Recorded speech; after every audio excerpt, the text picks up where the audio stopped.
here today with Brenda Simmons, the director of the Southampton African American Museum. You've just concluded the 9th annual film festival for this. Can you tell me a little bit about this? It was so exciting. Of course, as you know, it's a lot of work, and we start basically 6 months to a year ahead of time. And we go through the process of picking films and how we're going to set our program and a theme, and et cetera. So this year was the best.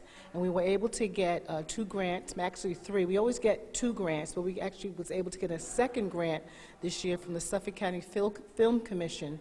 And that really, really gave us another boost to really reach out, and we hired public relations people this year to really get the word out, because after each film festival, we sit down and recap, and it seemed like each time that seemed to be the thing that was missing, getting the word out and getting the message out to all kinds of people, you know, throughout the whole East End and throughout wherever, you know. So that was the one thing we did this year, which was very, very, beneficial to us, I'm sure. So you went as far-reaching as Manhattan. Manhattan, they sent stuff out to Florida, because the key that the public relations people want to do this year also, not just to promote the film festival, but to also promote our organization. We started this back in 2005. I'm co-founder of this. The building was a old juke joint and a barber shop and a beautician, and a beauty parlor rather, and my aunt was a beautician there. So you're from here, so this means a lot to you? It means a lot to me. I'm born and raised here. And I'm over 50, and that's all I'll say about that. And looking good. Thank you very much. And so I've been here, and I've seen a lot, and I've seen a lot of transition.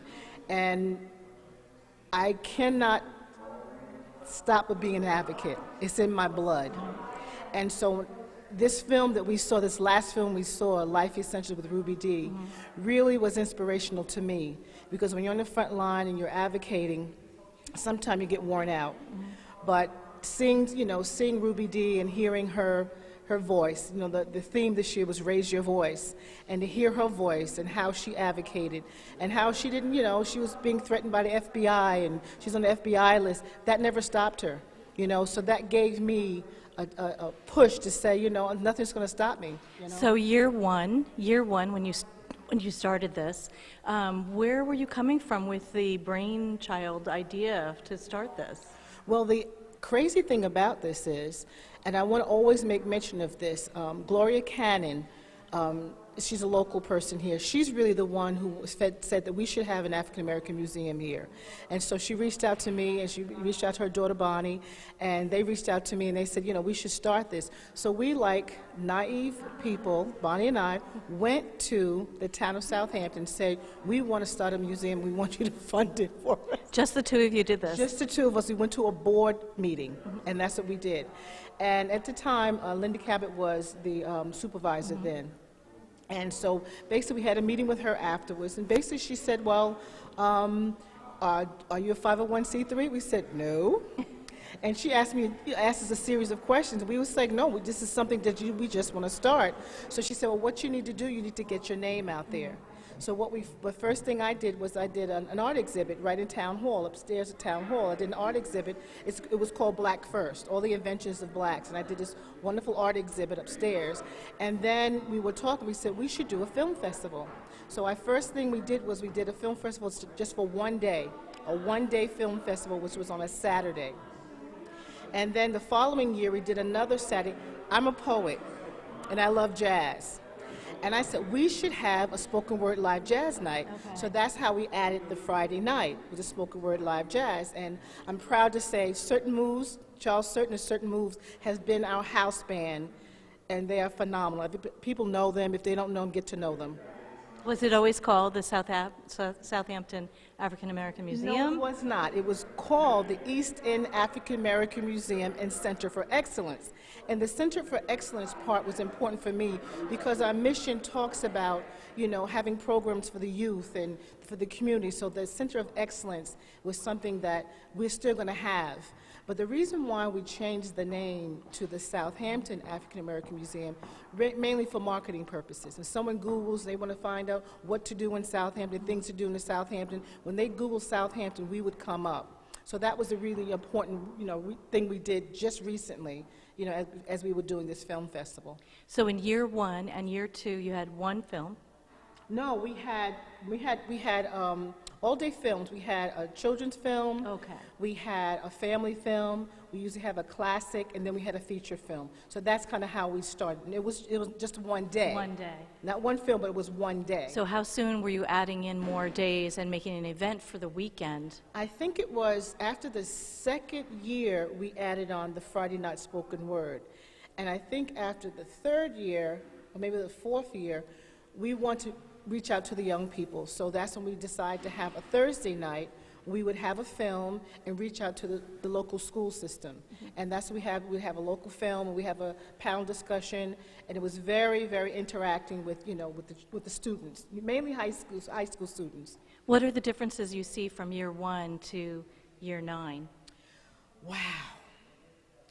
I think besides having more people on the board, which is very important, people know who we are now. They have the word that they know who we are. And now we've gotten Nigel Noble on our board now, and he's part of the Academy Awards. So we now have more access to films, too, and all access to people who are interested in the films. And I think even this year, even from the people from, I guess, hiring the public relations people, I saw people come from Huntington today. A group came from Huntington. It was a group that came 2 days in a row from Bay Shore. So that's exciting to us, because that's exactly what we want to do. We want to reach out to not just the East and Long Island, but, as far as New York, we had people come from Brooklyn this weekend. Can you come for the whole weekend and stay here locally and be in the vicinity, in the area, or do you have to come back and forth? Well, the great thing about it, Southampton Inn was collaborating with us, and they had a wonderful packet. So that's something that we're going to continue to do, to collaborate with them, where they have a wonderful package where they could stay at the Southampton Inn, which is walking distance from this facility, and they could come to the film festival, within that package includes coming to the all-weekend film festival. Is this your dream now? Is it coming true and really expanding and as far-reaching as you want it to go? Yes, this year was the best. It really was the best. But I have to be honest, my heart of hearts is to see that museum open. Okay. That's what it was really all about. We did start doing the film festival to get the word out about who we are, about the museum. So that really is my heart of hearts. It's really to open that museum. So as you approach year 10, which you're starting to work on now, these are goals that are right now in the forefront as you begin it. Are there other things that you really envision for year 10 specifically? Year 10, I don't really have it right now because I'm exhausted, to be very honest with you. But again, you look good. But I know what we want to do also. Nigel Noble has he's a he does documentaries. Okay. So that's another additional thing that we would love to do, is to have him teach, young people how to do documentaries. So that's one thing that I think we might add next year as like a workshop or something like that. So that's something I'm looking forward to. But the other thing right now, again, I'm going back to the museum itself. We're getting very close to, as they say, getting the shovel in the ground. Right now we have an application before the Suffolk County because we need a new septic system there. So once that happens, we have an attorney that's volunteering to help us pro bono. She's already got application before the planning board, so it's moving so close now. And to me, that's going to be when I can really say, that's going to be like the fulfillment of my dream. I don't think we spoke about exactly where it is. It's at 245 North Sea Road in Southampton. And that was the location that you always had in mind, or that was something that the board decided on? No, we chose that building because it's in our community. It was the heart of that community back in the 40s. It's a juke joint, and many people don't know what a juke joint is. But if they've ever seen The Color Purple, I always kind of identify with that, where Suge was over there singing the piano. It was a gathering place for African Americans at the time. It was, the racial issue was going on, and they wasn't always welcome in different places. Maybe they didn't always feel comfortable in certain places. So that was their gathering place. People came from Bridgehampton, East Hampton, Riverhead, all over to come to this juke joint. It's no longer there right now. Supposedly it was burned down, and I'm looking into that. But I don't know, I'm going to expose myself now. So it has a history. It has a wonderful history. So let's expose the history. Okay. Is that what you were going to expose? Well, the thing about the juke joint, as you know, it was a place people, you know, a lot of the African Americans, they had cleaning jobs. They worked in the potato grader. They did all those menial things, those jobs. And so when they came to the juke joint, they just let the hair down, you know. So that was a place where people let their hair down, and they just came to communicate and just be themselves, you know. And the barbershop, I found out too, Emmanuel Seymour, as I was doing my research in my history, Emmanuel Seymour supposedly built that building. Oh, so this really has a lot of roots. Absolutely, in the black community. Right. So I can't remember how many years ago it was, but as working as assistant to the mayor, there was a letter came across the desk to him, and I opened all of his mail because I'm his assistant, and in this letter was suggesting that the building be demolished. Okay, so thank goodness. Strange how you got this letter. Right. You know, it was really a blessing because I joked with the mayor, but I was very serious. I said, I'll be that one in front of the bulldozer, and Hands up, it's not coming right, down, you know. right. But it was a blessing in disguise because that sparked into getting the identity of the building landmarked. And so it is the first African-American site in the village of Southampton to be landmarked. So then, with this all in mind, is this important to how you even pick the board?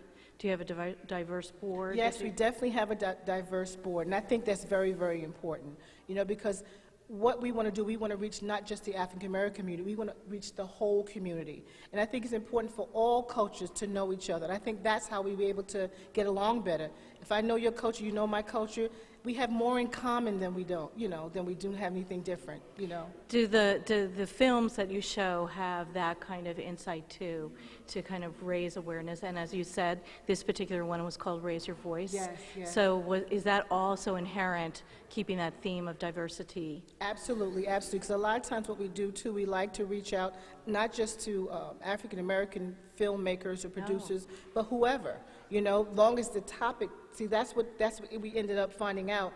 Okay. Is that we weren't going to restrict ourselves to just black producers or directors, but we also geared up the topic as well, and that was also something we did. But we also really definitely wanted to give new filmmakers and directors a chance too, because some people never get a chance. And I think a lot of times that's what a lot of film festivals all around the country is about.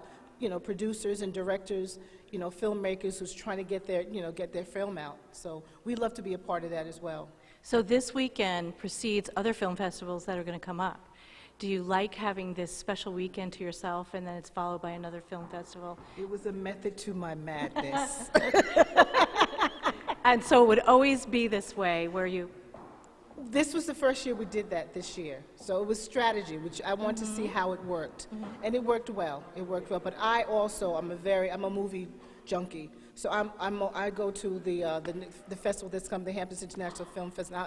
I'm not even ashamed to even say that I go, I get my pad and I get the films. I'm there, like I get my lunch, and I'm a junkie, movie junkie. So you're the perfect spokesperson for all of this, correct?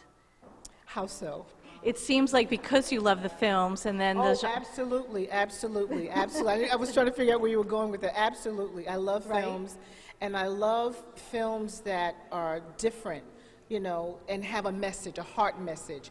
And it's something that Nigel has said. We had an interview at another show, and something Nigel said that really stuck with me. Nowadays, a lot of films, it's like today, people want to they want to think for you. But a lot of documentaries, they make you feel. They make you go here, you know, and that's what I love. That's the kind of films that I like, that make you think, make you reflect on yourself, get that mirror, you know. So some of these films that you even show at the festival may not have been shown to larger audiences, and you're even helping to get it even further out there? Yes, an example, Belle. Belle was one of the films that I guess I'd seen, I don't know where I saw it at, but I was trying to find out where's it going to play, I want to see it. And we finally found it in East Hampton. And it was there for a minute, and then we finally found it for a minute in West Hampton. And then when I kept saying how wonderful this film, no one saw the film. So that was another way we said, we got to get Belle here, because people have to see that. And of course, Life Essentials. And Fruitvale Station. Fruitvale Station, exactly. Those are 3 films. And you know, you want to question why. Well, I think what's really interesting also, in case people aren't aware of this, you also have these panels that are just wonderful. Would you like to speak to any of that, or how you put that together? Yes. Last year, I think, I'm very proud to talk about this one. Last year we did Central Park 5. Oh, okay. And we had to search for the producer, and we found her, and Yusef Salom came, you know, and then he actually came again this year, and he was the moderator for Fruitvale that night, so it was very good. Well, I'm so proud of even being a part of any of it, and going to some of the films, and being your friend. Yes. But most of all, watching my friend bring something from year 1 to year 9, and now heading into year 10. I'm so happy you're here with us today. Is there somewhere we can see more about the upcoming year and planning? Do you have a website we can go to? Yes, you can go to www.southamptonafricanamericanmuseum.org. Thank you so much, Brenda. Thank you.